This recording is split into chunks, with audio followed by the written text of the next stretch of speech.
अस्सलाम वालेकुम, मेरा नाम है बाबर अली। आज हम बात करेंगे मटन और बीफ के बारे में। काफ़ी सारे लोग कन्फ्यूजन में हैं इस चीज़ से कि मटन का गोश्त बहुत ज़्यादा फ़ायदेमंद है, बीफ बहुत ज़्यादा नुकसानदेह है। क्योंकि आजकल डॉक्टर्स जो हैं उन्होंने एक ही चीज़ को पकड़ा हुआ है कि मटन खाएं, बीफ को बंद कर दें। तो हम बात करेंगे बीफ और मटन के फ़र्क के बारे में, न्यूट्रिशन वैल्यूज़ के बारे में, और इसके क्या नुकसान हैं, क्या फ़ायदे हैं, डॉक्टर मना क्यों करते हैं, और मटन के बारे में क्यों बता रहे हैं, क्या कन्फ्यूजन है। तो इस सब चीज़ को क्लियर करेंगे। और वक्त भी इसी चीज़ का है क्योंकि कुर्बानी बहुत ज़्यादा करीब है, तो ये वीडियो आपको देखना लाजमी है आपके लिए, क्योंकि कुर्बानी पे गोश्त बहुत ज़्यादा मिकदार में आ जाता है। और नेगेटिव कमेंट करने से पहले इस वीडियो को पूरा देख लें ताकि आपको पता चल सके कि मैं कुर्बानी के ख़िलाफ़ नहीं हूँ। मैं सिर्फ़ और सिर्फ उन लोगों के ख़िलाफ़ बात कर रहा हूँ जो लोग खिलाफ सुन्नत होके खाते हैं। अब सबसे पहले हम बात करते हैं न्यूट्रिशन वैल्यू की मटन के बारे में। मटन के अंदर हमें एक 100 ग्राम की हम बात करें, वैसे तो एक 100 ग्राम पे कोई भी नहीं रुकता, कम से कम हम आधा किलो गोश्त खा जाते हैं 500 ग्राम। लेकिन हम एक 100 ग्राम की बात करें तो इसमें 300 कैलोरी है, और ये कैलोरी जस्ट गोश्त की कैलोरी है, इसमें घी ऐड नहीं है। जो हम घी में पकाते हैं घी की कैलोरी अलग से होगी, ठीक है। हम जस्ट बात कर रहे हैं अगर आप गोश्त को पका के खाते हैं उबाल के पानी में, और उसमें हम घी को ऐड नहीं करते, तो उसकी जो कैलोरी है वो 300 कैलोरी बनेगी एक 100 ग्राम की। आगे खुद आप हिसाब कर सकते हैं कि 500 है तो 1500 कैलोरी बन जाएगी। 500 ग्राम अगर आप गोश्त खा रहे हैं तो 1500 कैलोरी इसमें आप कंज्यूम कर रहे हैं। अब इसके बाद जो चीज़ आ जाती है, डॉक्टर्स कह रहे हैं कि मटन में कोलेस्ट्रॉल नहीं होता।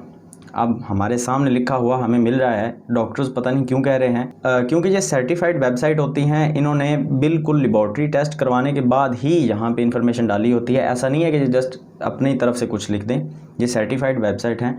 तो इनके ऊपर लिखा हुआ है कि इसमें फ़ैट 21 ग्राम है, कोलेस्ट्रॉल 97 मिलीग्राम है, यानी कि 32%। अगर हम बात करें 500 ग्राम की तो देखें हमारे एक दिन की जो वैल्यू है, अगर हम एक 100 ग्राम की बात करें, घी अलग से हमें कोलेस्ट्रॉल दे रहा है और उसमें हम घी में पका के खा रहे हैं, क्योंकि तो आप ऐसे ही समझ लें कि हम एक 100 ग्राम पे ही ब्रेक लगा लेते हैं। मटन एक 100 ग्राम खाएं, उसमें घी भी होगा, उसके साथ कुछ और भी चीज़ें खाएंगे, बाकी सब चीज़ों को छोड़ दें। पूरे दिन की जो वैल्यू है उसमें से 30% तो हम एक 100 ग्राम से कोलेस्ट्रॉल जो हमारा है वो पूरा हो रहा है। और जो इसमें फ़ैट की अगर हम बात करते हैं तो फ़ैट 45% सैचुरेटेड फ़ैट है, जो गंदी फ़ैट है, जिससे हमारा LDL जो है वो बढ़ जाता है। कोलेस्ट्रॉल जो गंदे किस्म का कोलेस्ट्रॉल होता है वो हमारे अंदर बढ़ना शुरू हो जाता है, LDL जिसको हम कहते हैं, और सैचुरेटेड फ़ैट ही उसका एक ज़रिया है। इसके बाद इसमें चीज़ आ जाती है सोडियम, 3% है, ना होने के बराबर है। पोटेशियम इसमें अच्छी मिकदार में है, 8% है, चलें ठीक है फिर भी। और इसके बाद जो कोबालमिन है ये हमारे लिए बहुत ज़रूरी है, ये एक बहुत ही अच्छी चीज़ है, और इसमें क्वांटिटी भी इसकी काफ़ी अच्छी है। और गोश्त है क्योंकि प्रोटीन तो इसमें 25 ग्राम हमें मिल जाएगा एक 100 ग्राम से। और प्रोटीन के बारे में भी आपको आगे चल के बता देता हूँ। सबसे पहले हम बात कर लेते हैं कोबालमिन की। कोबालमिन विटामिन B12 होता है, हमारे रेड सेल्स को प्रोड्यूस करता है और हमारे नर्वस सिस्टम को ठीक रखने में काफ़ी ज़्यादा हेल्पफुल है। और हम बात कर रहे थे प्रोटीन की, तो प्रोटीन अगर हम एक 100 ग्राम गोश्त खाते हैं, जो आजकल हमारी रूटीन चल रही है लॉकडाउन होने के बाद, काफ़ी सारे लोग अपने घरों में ही बैठे हैं। अगर लॉकडाउन नहीं भी है तो फिर भी काफ़ी सारे लोग घरों में बैठे हैं, AC वाले कमरे में सो रहे हैं, कोई हार्ड वर्किंग नहीं है, कोई वर्कआउट नहीं है, कुछ भी नहीं है, फिर भी हम अगर आधा किलो गोश्त एक दिन में खाते हैं तो हिसाब लगाएं कि तकरीबन आप 150 ग्राम के करीब प्रोटीन ले रहे हैं। और आपकी डेली जो बनती है वो तकरीबन 50 ग्राम से कम बनती है, 45-50 ग्राम। और एक 100 ग्राम प्रोटीन आप ज़्यादा लेंगे तो फिर सीने में जलन भी होगी, फिर आपका दिल घबराएगा, फिर काफ़ी ज़्यादा तबीयत जो है वो बोझल किस्म की होगी। ये सारी प्रॉब्लम्स तो आएंगी क्योंकि आप एक 100 ग्राम प्रोटीन एक्स्ट्रा ले रहे हैं। आपका प्रोटीन सिर्फ 50 ग्राम बनता है, आप 150 ग्राम तक प्रोटीन ले रहे हैं, क्योंकि सब चीज़ों का हम मिक्स करेंगे। और एक टाइम पे अगर हम बैठ के आधा किलो गोश्त खा लेते हैं तो फिर दूसरे टाइम का भी मिक्स करें, उसी तरह से देखें तो हम 300 ग्राम तक पहुंच जाते हैं प्रोटीन को। और हम किसी चीज़ का जो क्वांटिटी लेवल है उसको देखते ही नहीं है। अब इसके बाद चीज़ आ जाती है, इसमें मैग्नीशियम है, अच्छी मिकदार में है, 5% है, खैर बहुत है। विटामिन B6 भी है, आयरन भी है। और इस सब एक जो पैकेज की अगर हम बात करें तो पैकेज बाकी सब अच्छा है, लेकिन अगर हम इसको पानी में उबाल के फिर इस्तेमाल करें, क्योंकि इसकी जो फ़ैट है अल्लाह ताला ने साथ में दे दी है, हमें इसमें अलग से घी डाल के पकाने की और मिसाले लगाने की ज़रूरत नहीं है। अगर आपने गोश्त को गोश्त समझ के ही खाना है, कुर्बानी हो या वैसे लेके आएँ, एक 100 ग्राम ही आप एक दिन में एक गोश्त किसी एक किस्म का गोश्त खाएं तो वो ही आपकी तबीयत के साथ सूट कर सकता है। अगर आप सुबह बकरे का गोश्त खा रहे हैं, शाम को आप बीफ खा रहे हैं, बड़ा गोश्त, तो उस तरह से आप ठीक नहीं रह सकते। आज नहीं तो कल आपको कोई ना कोई किसी न किसी तरह की प्रॉब्लम को फेस करना पड़ेगा। इसके बाद जो चीज़ आ जाती है वो है बीफ। अब मैंने जैसा कि आपको वीडियो के पहले बता दिया कि काफ़ी सारे डॉक्टर्स हैं जो रट लगा के बैठे हैं कि आपने बीफ का इस्तेमाल नहीं करना, मटन का इस्तेमाल करना है। अब यहाँ पे आ जाते हैं, डिफरेंस क्या चीज़ आ रही है, यहाँ पे डिफरेंस किस चीज़ में आ रहा है। यहाँ पे कैलोरी आ रही है 100 ग्राम की बात करें तो ये 332 कैलोरीज़ हैं। कैलोरीज़ का इतना ज़्यादा डिफरेंस नहीं है, ठीक हो गया।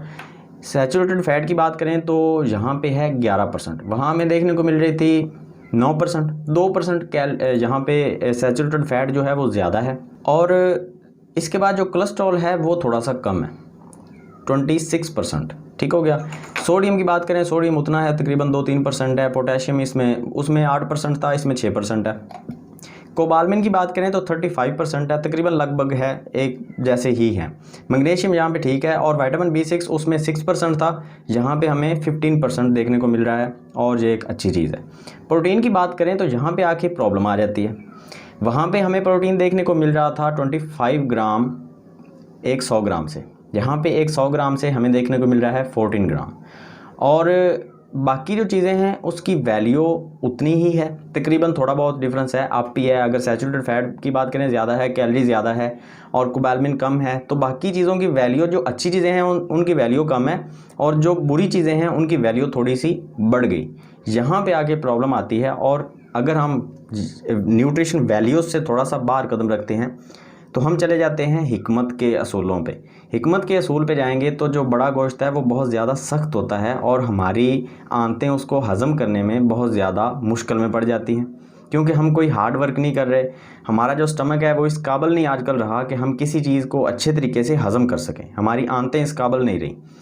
तो काफ़ी सारे लोग क्योंकि घरों में फ़ारग अपने कमरों में AC के सामने बैठे हैं दिन रात, वो कुछ भी नहीं करते, तो बीफ उनको मना किया जाएगा। मटन मना क्यों नहीं किया जाएगा? क्योंकि वहाँ पे प्रोटीन की मिकदार ज़्यादा है, और बाकी चीज़ों की मिकदार, जो बुरी चीज़ें हैं उनकी कदरें थोड़ी सी मिकदार कम है। लेकिन मैं आपको एक चीज़ फिर से क्लियर कर दूं कि जो हार्ट पेशेंट हैं वो बकरे का गोश्त भी नहीं खा सकते। अगर बकरे का गोश्त हार्ट पेशेंट भी खाने लग गए तो कोलेस्ट्रॉल की प्रॉब्लम तो यहाँ पे भी आ रही है, मटन में भी। और हकीम और डॉक्टर जो बार बार एक रट लगा के बैठे हैं कि इनमें कोलेस्ट्रॉल नहीं है बकरे के गोश्त में, तो उनको न्यूट्रिशन वैल्यू निकाल के ज़रा दिखा दें और उनसे पूछें कि भाई ये न्यूट्रिशन वैल्यू आप किस खाते में डाल रहे हैं, इसको आप कहाँ लेके जाएंगे? क्योंकि हमें अगर बीफ की न्यूट्रिशन वैल्यू यहाँ से मिल रही है और आप इसको बार बार बता के हमें मना कर रहे हैं कि इसकी न्यूट्रिशन वैल्यू अच्छी नहीं है, तो मटन की न्यूट्रिशन वैल्यू आप क्यों नहीं बता रहे? यहाँ पे एक चीज़ आके फिर गलती बनती है कि डॉक्टर्स हमें बार बार गलत मशवरे क्यों दे रहे हैं मटन का नाम लेके। और यही वजह है कि हमें बुरी डाइट मिलती है डॉक्टर से, अक्सर डॉक्टर से, मैं 100% की कभी भी बात नहीं करता, बुरे तरीके की डाइट मिलती है, और उससे फिर हमें प्रॉब्लम का सामना करना पड़ता है। अब गोश्त कुर्बानी का हो या आप बाज़ार से ख़रीद के लाएं, उसकी न्यूट्रिशन वैल्यू में कभी भी फ़र्क नहीं पड़ेगा, ठीक हो गया। डायबिटीज़ का अगर कोई पेशेंट है, उसको आप 11वीं के मखाने जाके खिला दें या बर्फ़ी या गुलाब जामुन खिला दें, उसका भी इफ़ेक्ट सेम आएगा। और ये हमारे बरेलवी हजरात काफ़ी ज़्यादा मुझ पे ही वापस वार कर रहे होते हैं, हिट करते हैं कि भाई तुम बरक़ात को नहीं समझते। भाई अगर 11वीं की जो मिठाइयाँ हैं उसमें बरक़ात की वजह से डायबिटीज़ के पेशेंट को नुकसान नहीं होता, तो फिर आप 11वीं वाले दिन जो डायबिटीज़ के पेशेंट हैं, जो बेचारे तरस रहे हैं मीठा खाने से, उनको गुलाब जामुन, रसगुल्ले, बर्फ़ियाँ खिलाएं, पता चल जाएगा। अगर आप नहीं खिलाते और कुर्बानी के हवाले से आप एक अलग किस्म की शरीयत लेके आ गए हैं कि जो भी बीमार है वो कुर्बानी का गोश्त खा ले, उसको कुछ नहीं होता, तो ये हमें कहीं भी हुक्म देखने को नहीं मिलता। अगर आपकी तबीयत के साथ, आपकी सेहत के साथ कुछ गोश्त सूट नहीं करते तो उनको छोड़ दें, ज़िद करने की कोई ज़रूरत नहीं है। और जो बाकी मैंने आपको बता दिया कि ऊँट के गोश्त के बारे में नेक्स्ट वीडियो में बात करेंगे, क्योंकि वीडियो ज़्यादा लंबी हो जाएगी, 10 मिनट की पहले हो चुकी है। पता नहीं आप कैसे यहाँ तक आ गए वीडियो देखने, शुक्रिया। और अगर वीडियो अच्छी लगी है लाइक का बटन प्रेस कर दें, चैनल पर नए हैं तो सब्सक्राइब कर दें इस तरह की मज़ीद वीडियोज़ देखने के लिए। और मिलते हैं नेक्स्ट वीडियो में। अल्लाह हाफिज़।